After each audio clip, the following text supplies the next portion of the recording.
అందరికీ నమస్కారం. Welcome to JBS media.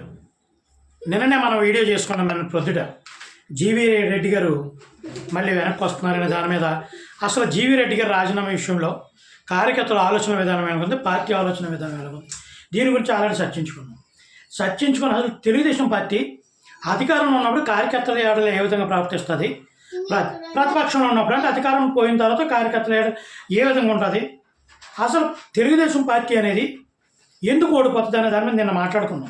ఇవే మాటల విషయాల్లో నిన్న మీటింగ్లో చంద్రబాబు నాయుడు గారు ఏమైనా మాట్లాడారు అనేది మన పత్రికల్లో కానీ అట్లా కానీ మనం చూసాం. మనం ఏదైతే వీడియోలో అదే మాట్లాడుకున్నా ఆయన అదే చెప్పాడు. తెలుగుదేశం పార్టీ ఎప్పుడూ కూడా ఎవరు ఓడించలేదు తెలుగుదేశం పార్టీని.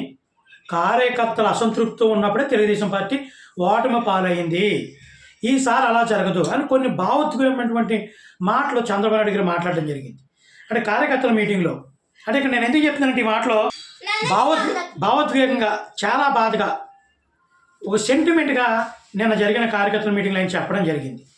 అంటే కార్యకర్తల మీటింగ్లో ఉన్నప్పుడే చెప్పారు, లేకపోతే మిగతా విషయాలు కూడా అలా పాటిస్తారన్నది కారణమే సమాధానం చెప్తుంది. నిన్న జరిగినటువంటి మీటింగ్లో కార్యకర్తలకు ఏవైతే మాటలు చెప్పారో అదే విధానాన్ని కొనసాగిస్తే నిజంగా తెలుగుదేశం పార్టీకి అయితే తిరిగి ఉండదు. కాదు కార్యకర్తల మీటింగ్లో ఉన్నప్పుడు లేదా ఆ సందర్భాన్ని బట్టి మాట్లాడే మాటలను బట్టి అటువంటి మాటలు మాట్లాడితే మాత్రం మళ్ళీ కష్టంగానే ఉంటుంది.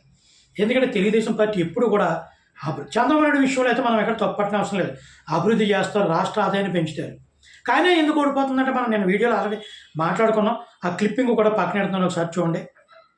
కాబట్టి కార్యకర్తలకు ఏదో పెట్టేయాలి అని నేను వీడియో చేయడం లేదు. కానీ కార్యకర్తలు సంతృప్తిపరుస్తూ పరిపాలన ఎప్పుడైతే ఉందో ఒక విషయం అయితే చెప్తున్నానండి. సంక్షేమము, అభివృద్ధి 2 కళ్ళు లాంటివి అయితే కార్యకర్తలు 3 కళ్ళు లాంటివి. శివుడికి 3 కన్ను ఎంత ఇంపార్టెంటో ఒక పార్టీ కార్యకర్తలు కూడా అంతే ఇంపార్టెంట్.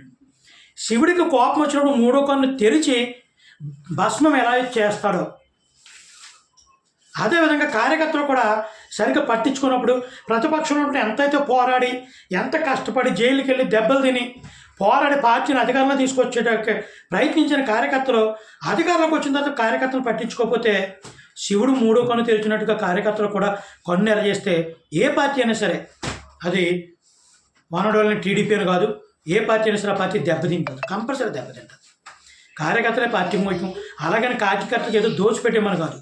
కార్యకర్తలను సంతృప్తిపరిచేలా పరిపాలన ఉంటూ ప్రజలందరినీ సంతృప్తిపరుస్తూ సంక్షేమిస్తూ అభివృద్ధి చేస్తే ఆ పార్టీ ఎప్పుడైనా సరే ప్రజల మన్ననలతో కొంతకాలం అధికారంలో ఉంటుంది అన్నమాట.